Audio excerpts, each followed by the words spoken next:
कानी बहू। किशोरी लाल जी के बेटे राघव की शादी की बात जगह जगह चल रही थी, लेकिन किशोरी लाल जी को कोई लड़की पसंद ही नहीं आती थी। और उसकी एक ही वजह थी, किशोरी लाल जी का लालची होना।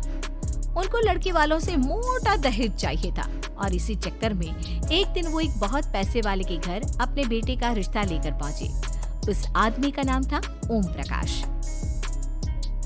देखिए किशोरी लाल जी, मेरी एक ही बेटी है और मेरी सारी संपत्ति जायदाद सब कुछ मेरी बेटी नैना का ही है।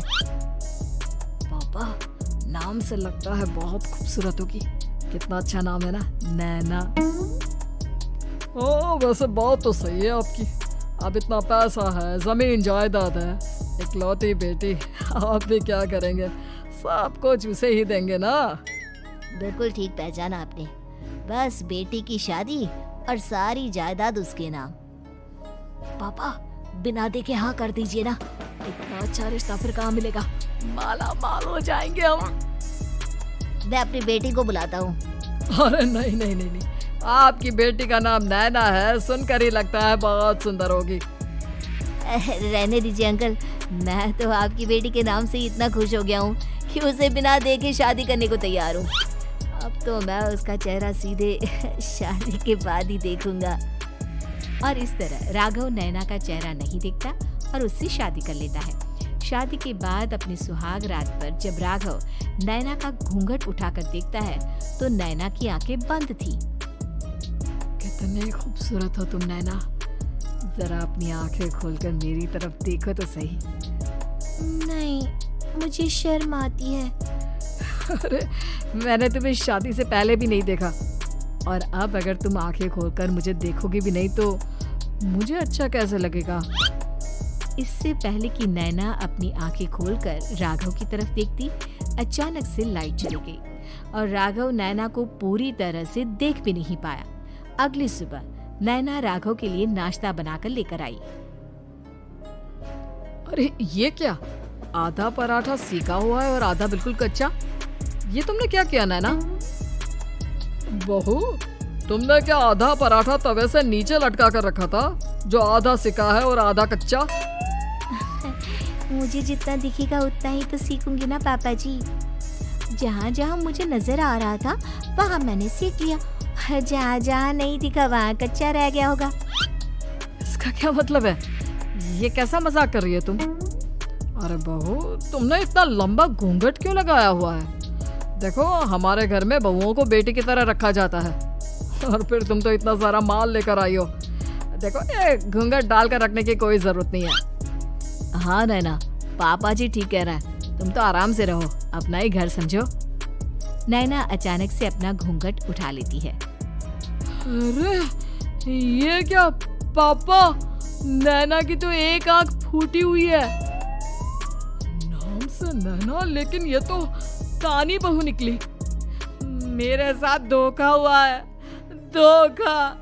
बिना दिखाए अपनी कानी लड़की मेरे संग ब्याह थी। मुझे कानी भी नहीं चाहिए। मुझे अभी ओम प्रकाश जी से बात करनी पड़ेगी। आखिर उन्होंने मेरे साथ ऐसा किया क्यों? अरे, आप लोगों ने ही तो पापा से कहा था कि आप लोग शादी से पहले मुझे देखना नहीं चाहते। अब मेरे पापा पर क्यों इल्जाम लगा रहे हैं? अरे लेकिन उन्हें बताना तो चाहिए था ना कि तुम कानी हो, एक आंख से तुम्हें दिखाई नहीं देता। किशोरी लाल और राघव नाराज होकर ओम प्रकाश को अपने घर बुलाते हैं। पापा जी, ये आपने क्या किया? शादी से पहले बताया क्यों नहीं कि नैना की आंखों में परेशानी है? अरे, आप ही ने तो लड़की देखने से मना कर दिया था। और लेकिन आप बता तो सकते थे। आपको तो हमारी बेटी की प्रॉपर्टी चाहिए थी, वो भी पूरी की पूरी। अब क्या हुआ अगर उसे आधा दिखाई देता है? प्रॉपर्टी तो आपको पूरी मिल गई ना। अरे ये क्या बात हुई? मेरी शादी प्रॉपर्टी से नहीं, आपकी बेटी से हुई है। अब ये तो पहले सोचना चाहिए था, तब तो मेरी प्रॉपर्टी देखकर तुम्हारी जुबान लपलपा रही थी। लेकिन मैं कानी लड़की को अपनी बीवी बनाकर नहीं रख सकता। पापा, कुछ करिए ना आप। हाँ, करता हूँ। देखिए ओम प्रकाश जी, आप हमारे साथ ऐसा नहीं कर सकते। और तुम देखो, अगर तुमने मेरी बेटी से शादी तोड़ी ना, तो जो भी प्रॉपर्टी मैंने तुम्हें दी है वो तो पूरी की पूरी वापस ले ही लूंगा और आधी प्रॉपर्टी तुम्हारी भी लूंगा। अरे मेरी आधी प्रॉपर्टी भला क्यों लेंगे आप? इसलिए क्योंकि मेरी बेटी को आधा नजर आता है और उसकी नजर अभी तक तुम्हारी आधी जायदाद पर ही पड़ी है। अब तुम उसे घर से निकालोगे तो कुछ तो लेकर जाएगी ना। और अगर हम आपकी बेटी को अपने घर की बहू बना कर रखे तो तो तुम्हारी पूरी प्रॉपर्टी तुम्हारी ही रहेगी और जो मैंने तुम्हें दिया है ना, उसमें से बस मैं आधा लेकर जाऊंगा। अरे लेकिन अब आप अपनी दी हुई प्रॉपर्टी में से आधी वापस क्यों लेकर जाएंगे? अगर मैं आपकी बेटी को अपनी पत्नी बनाकर रखने को तैयार हूँ तो? इसलिए ताकि भविष्य में अगर तुम मेरी बेटी को धोखा दो तो उसके पास कुछ तो रहे जो पति का हो। वैसे मेरे पास तो बहुत कुछ है, लेकिन अपने पति की कोई निशानी तो उसके पास होनी चाहिए ना। अब अगर तुमने मेरी बेटी को कहानी कहा तो तुम्हें प्रॉपर्टी भी कहानी ही मिलेगी, पूरी नहीं।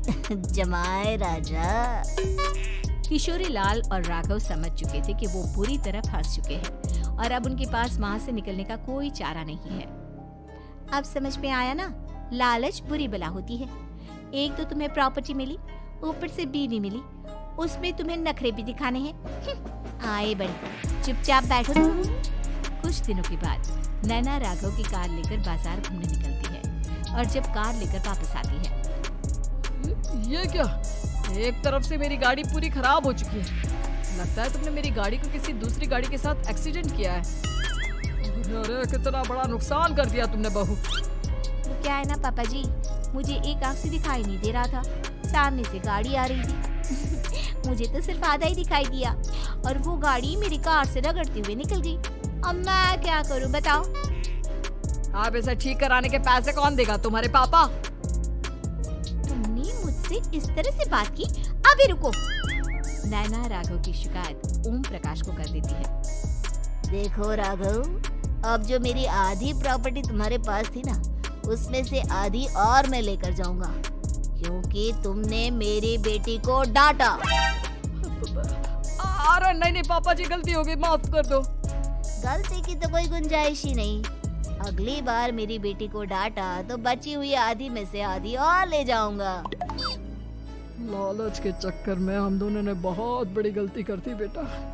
एक तो तुम्हें कानी बहू मिली और ऊपर से जो माल मिला वो भी काना। इस तरह राघव की हर एक गलती पर ओम प्रकाश उसकी प्रॉपर्टी का आधा आधा हिस्सा लेकर अपना सारा माल वापस ले गया और राघव को कानी बीवी से काम चलाना पड़ा। भाई लालच वाकई में बुरी बला है।